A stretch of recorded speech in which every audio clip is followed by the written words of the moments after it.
Ժողովուրդ ջան, ուրեմն մեր երկրի նախագահը, եթե իհարկե ճանաչում եք, ընդունեց հրամանագիր, որ ընտրությունները լինելու են հունիսի 7-ին 2026 թվականի։ Հաշվի չառնելով, որ առհասարակ այս պրոցեսը լինում էր 90 օր առաջ, այս վերջի ժամանակներում այս անգամ եղավ 120 օր առաջ։ Ինչի համար բոլորս լավ գիտենք։ Ուրեմն, այս հրամանագրից ենթադրում է, որ առհասարակ որևիցե բարեգործական պրոցես չի կարող իրականացվել։ Այս մարդիկ ինչ են մտածում։ Նախ ում հետ են համեմատվում, իրանց արշինով են փորձում չափեն, եթե իրանք ձեզ, մեզ, առհասարակ մեր ժողովրդին հիշում են մենակ նախընտրական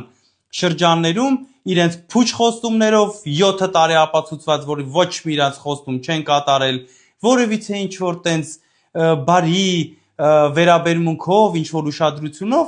իրանք եկել են համեմատվում են Սամվել Կարապետյանի հետ, որ 30 տարուց ավել այդ մարդը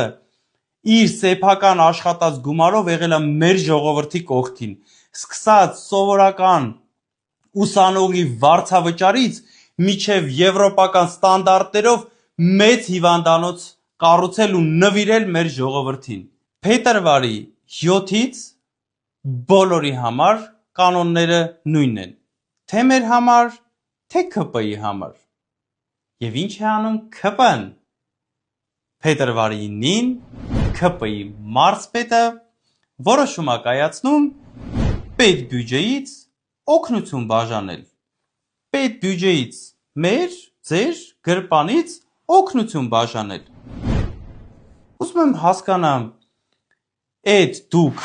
մեր փողով մեզ օգնություն եք տալիս կարելի է, մեզ մեր փողով, մեր աշխատած փողով բարեգործություն անել չի կարելի, հələ պարզաբանեք հասկանանք։ Ժողովուրդ ջան, այս նյութի մասին փաստ լրատվականներ հայտնել, հիմա կդնեմ, ինքներդ էլ կտեսնեք։ Ժողովուրդ ջան, ուրեմն տեսեք, այս մարդիկ նորից եմ ասում, հիշում են ժողովրդի մասին մենակ նախընտրական շրջանում։ Մենք էլ, դուք էլ արդեն վաղուց հասկացել ենք, այս նախընտրական ժամանակներում էլ մեր ու ձեր փողով փորձում են լավություն անել։ Ժողովուրդ ջան, ձեզ հավաստիացնում եմ, այս ամեն ինչի վերջը արդեն եկել է։ Շատ շուտով մենք ունենալու ենք ուժեղ Հայաստան, շատ շուտով ունենալու ենք ուժեղ վարչապետ Սամվել Կարապետյան, ով որ տերա լինելու ամեն մեր պետական բյուջեն մտնող լումային, լավացնելու է մեր ժողովրդի ապրուստը, ունենալու ենք ուժեղ Հայաստան,